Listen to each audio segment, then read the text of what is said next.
Once upon a time, nestled on the edge of a dark, mysterious forest, there was a small, quiet village. In this village lived two siblings, a brother and sister, named Hansel and Gretel.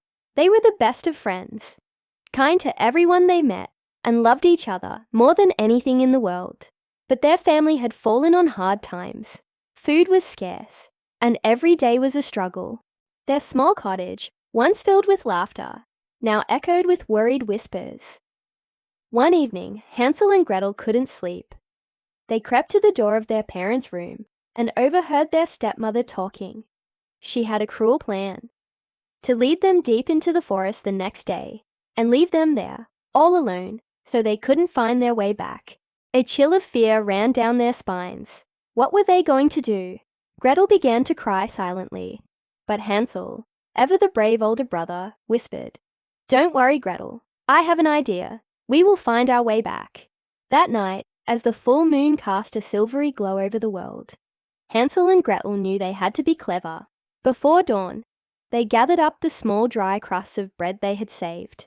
As their stepmother led them into the woods, Hansel secretly dropped a trail of breadcrumbs behind them, one by one, marking a path back to safety. They didn't know it, but this forest wasn't just any forest. It was an ancient, magical place, and its hidden creatures were watching, their hearts filled with a desire to help the lost children. Deeper and deeper they walked, until the trees were so thick they blotted out the sun. Their stepmother told them to wait by a large oak tree, and then disappeared into the shadows. When she didn't return, Hansel and Gretel turned to follow their trail of breadcrumbs. But to their dismay, the trail was gone. The little birds of the forest, thinking it was a feast left just for them, had eaten every last crumb. Now they were truly lost. They huddled together, cold and afraid, as the sounds of the forest grew louder around them. Just as they were about to lose all hope, they saw a tiny shimmering bird, with feathers like spun gold, flitting through the trees. It chirped a beautiful song, as if calling to them. Curious, they followed the magical bird. It led them through tangled bushes and over mossy stones, until they came to a clearing. And there, in the middle of the clearing, stood the most amazing sight they had ever seen. It was a house made entirely of candy and sweets. The roof was made of gingerbread. The windows were clear sugar panes, and the walls were decorated with colourful lollipops and gummy candies.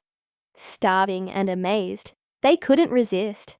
Hansel broke off a piece of the gingerbread roof, and Gretel licked a sugar window pane. It was the most delicious thing they had ever tasted. But as they nibbled on the sweet treats, a soft, gentle voice called out from inside the house, "Nibble, nibble, little mouse, who is nibbling on my house?" A door made of chocolate creaked open, and a kindly old woman with twinkling eyes stepped out, smiling warmly at them.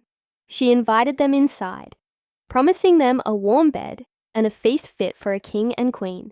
Not knowing the danger they were in, Hansel and Gretel gratefully followed her into the candy cottage. Thank you so much for joining us for this part of the story. What do you think will happen next inside the candy house?